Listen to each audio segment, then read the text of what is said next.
আসসালামু আলাইকুম দর্শক, ওয়েলকাম জানাচ্ছি পারুল ফুড কিচেনে আর একটা নতুন রেসিপি দেখার জন্য। আজকে আমি শেয়ার করতে চলেছি Ramzan special crispy chicken fry recipe. আমরা তো অনেকেই অনেকভাবে চিকেন ফ্রাই খেয়েছি, আপনারা একবার এভাবে ট্রাই করে দেখবেন, দারুণ লাগবে। এই রমজানে যদি পরিবারকে উপহার দেওয়া যায় তাহলে কিন্তু অনেক খুশি হবে। চলেন তাহলে এই ক্রিসপি চিকেন ফ্রাই আমি কিভাবে তৈরি করেছি তার প্রস্তুত প্রণালী দেখে আসি। আমি প্রথমে এখানে চিকেনের বুকের মাংস নিয়েছি এবং ছোট করে এভাবে কাট করে নিয়েছি। কাট করে সুন্দরভাবে পরিষ্কার করে ধুয়ে নিয়েছি। এখন আমি এখানে একটা ডিম অ্যাড করেছি। তারপরে এখানে আমি লাল মরিচের গুঁড়া অ্যাড করে দিলাম 1 চামচের মতো। ঝালটা আপনারা আপনাদের মন মতো অ্যাড করে নেবেন। আমি এখানে 1/2 চামচের কম হলুদের গুঁড়া অ্যাড করে দিলাম এবং 1/2 চামচের কম করে জিরার গুঁড়া, ধনিয়া গুঁড়া আর এবং গরম মশলার গুঁড়া অ্যাড করে দিলাম। লবণ দিয়ে নিলাম অল্প পরিমাণ, কারণ এখানে আমি সয়া সস অ্যাড করব। এই সয়া সসে লবণ থাকে, এজন্য অল্প পরিমাণ এখানে লবণ অ্যাড করে দিলাম। আমি এখানে 2 চামচ সয়া সস অ্যাড করে দিলাম। এখানে 1/2 চামচ আদা বাটা, 1/2 চামচ রসুন বাটা অ্যাড করে নিলাম। এখন আমি এখানে 1 চামচ টমেটো সস অ্যাড করে দিলাম। আর এখানে আমি 1 ফালি লেবু তার রসটা চিপে এখানে দিয়ে নিলাম। এখন সুন্দর করে সবগুলো আমি মাংসের সাথে মিক্সড করে নিব। আমি এই চিকেনটার সাথে সুন্দরভাবে সব মশলা অ্যাড করে নেওয়ার পর এটাকে রেস্টে রেখে দিব। আমি কিন্তু আজকে চিকেন ফ্রাইটা করতেছি ঘরোয়া মশলায়। এটা কিন্তু আমরা বাড়িতে অল্প উপকরণে সবাই কিন্তু তৈরি করতে পারবো। আমি সেভাবেই কিন্তু আপনাদের মাঝে শেয়ার করতেছি। আমি চিকেনটাকে মেরিনেট করে 1 ঘন্টার জন্য রেস্টে রেখে দিব। এই মাংসটা মেরিনেট করে 1 ঘন্টার জন্য রেস্টে রাখার চেষ্টা করবেন, তাহলে সব মশলা সুন্দরভাবে ভিতরে প্রবেশ করবে, চিকেন ফ্রাইটা খেতে বেশি মজার হবে। দেখেন আমি 1 ঘন্টা পর ফিরে আসলাম। এখন আবার নেড়ে চেড়ে নিয়ে আমি যে চিকেনের পিসগুলো আছে সেগুলো উঠিয়ে নিচ্ছি মশলা থেকে। মশলাটা একটু ঝরিয়ে নেওয়ার চেষ্টা করবেন। এভাবে মশলাটার থেকে চিকেনগুলো উঠিয়ে নিয়েছি। যে মশলাগুলো অবশিষ্ট রয়েছে সেগুলো এখন আমি এখানে 1/2 কাপের মতো ময়দা নিয়েছি, সেখানে এই মশলাটা অ্যাড করে দিলাম। আর অল্প পরিমাণ পানি দিয়ে একটা ব্যাটার তৈরি করে নিব। ব্যাটারটা একবারে পাতলাও হবে না, একবারে ঘনও হবে না, এরকম একটা ব্যাটার তৈরি করে নিব। দেখেন আমার কিন্তু ব্যাটারটা তৈরি করে নেওয়া হয়ে গেছে। এখন আমি এটা সাইডে রেখে অন্য কাজে চলে যাব। এখন আমি এখানে 1.5 কাপের মতো ময়দা নিয়েছি আর দিয়েছি এখানে 1/2 কাপ কর্নফ্লাওয়ার। তারপরে এখানে আমি অল্প পরিমাণ করে আদা এবং রসুন বাটা অ্যাড করেছি।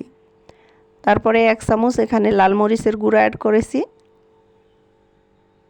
এবং এখানে আমি মশলা অ্যাড করে দিয়েছি জিরার গুঁড়া, ধনিয়া গুঁড়া 1/2 চামচের কম। স্বাদ মতো লবণ অ্যাড করে দিয়ে নিলাম। এখন শুকনো উপকরণগুলো ময়দার সাথে সুন্দর করে নেড়ে চেড়ে মিক্সড করে নিচ্ছি। এখন আমি হাতের সাহায্যে সব কিছু মিক্সড করে নিচ্ছি যাতে সুন্দরভাবে মিক্সড হয়ে যায় সব মশলা ময়দার সাথে।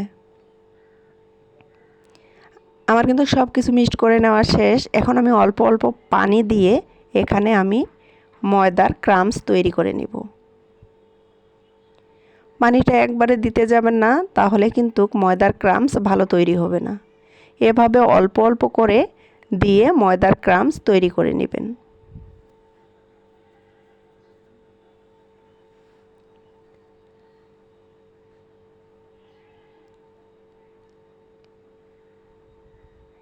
আমি এভাবে কয়েকবার পানি অ্যাড করেছি, দেখতেই পাচ্ছেন। এই দেখেন আমার কিন্তু ময়দার ক্রাম্বস তৈরি হয়ে গেছে। এখন এই ময়দার ক্রাম্বসটা থেকে যে নিচে গুঁড়োগুলো আছে সেগুলো আমি আলাদা করে নেব। চালনির সাহায্যে।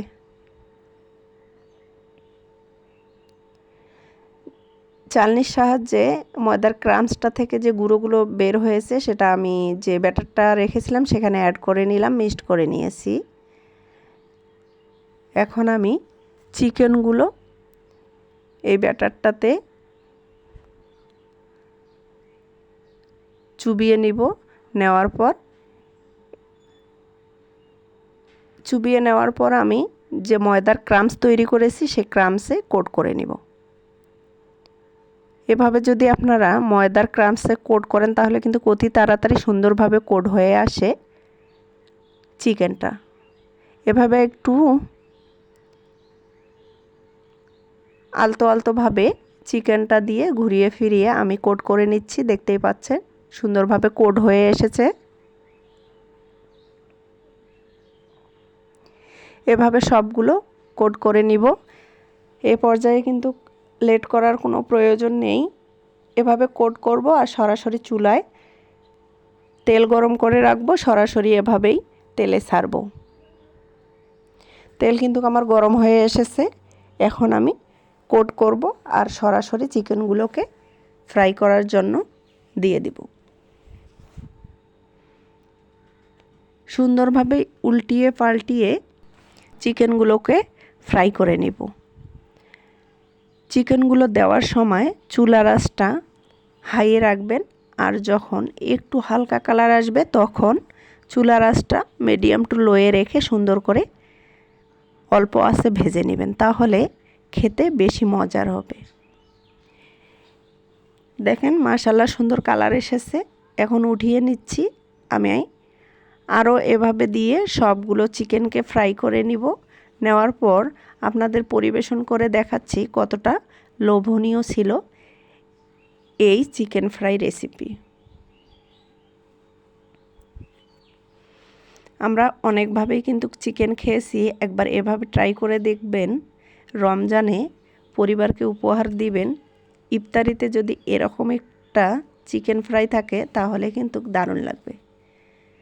দেখেন মাশাআল্লাহ লোভনীয় হয়েছে, তাই না বন্ধুরা? চিকেন ফ্রাই রেসিপিটা কেমন লেগেছে আপনাদের তা আপনারা আমাকে কমেন্টে জানাতে পারেন। এ ধরনের চিকেন এত মজার হয় যা আপনারা না খেলে বিশ্বাস করবেন না। একবার ট্রাই করে দেখবেন, সত্যি অনেক মজার হয়। ছোট বড় সকলেই কিন্তু খুবই পছন্দ করেন। দেখেন বন্ধুরা বাইরে কতটা ক্রিস্পি এবং ভিতরে জুসি, তাই না? দেখে বোঝা যাচ্ছে না বন্ধুরা কতটা লোভনীয় হয়েছে? সকলেই অনেক বেশি ভালো থাকবেন, আমার জন্য দোয়া করবেন। আল্লাহ হাফেজ।